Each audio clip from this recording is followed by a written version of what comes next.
Dans son atelier haut en couleurs, Dominique Combe travaille minutieusement le vitrail. Pour donner vie à ses œuvres, l'artiste utilise la technique Tiffany. En fait, ce ruban de cuivre, il va servir à souder les pièces entre elles. Donc, je vais mettre les deux pièces l'une contre l'autre.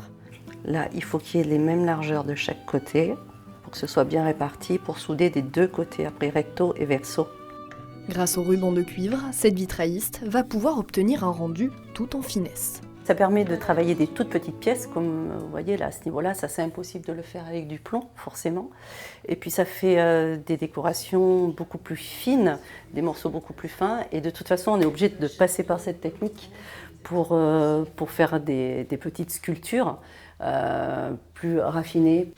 Habituellement, les vitraux sont associés à une symbolique religieuse. Mais Dominique Combe se sert de cette matière pour faire passer des messages de société. J'ai voulu rendre hommage au chef amazonien qui défend la forêt d'Amazonie et qui est déjà venu en France plusieurs fois, qui a rencontré Jacques Chirac. Donc là, on retrouve le plateau de lèvres et son panache. Si chaque création a sa propre signification, le choix du totem est aussi le fruit d'une réflexion.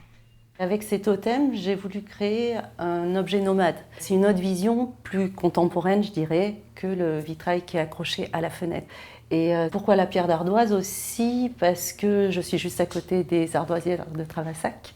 Et je trouve que c'était une belle façon de rendre hommage à notre territoire local. Dès le 14 juin prochain, l'artiste bénéficiera d'une mise en lumière. Ses œuvres seront exposées au château de Sédières jusqu'en septembre. Pour l'occasion, la vitrailliste a confectionné un totem à l'effigie du monument historique.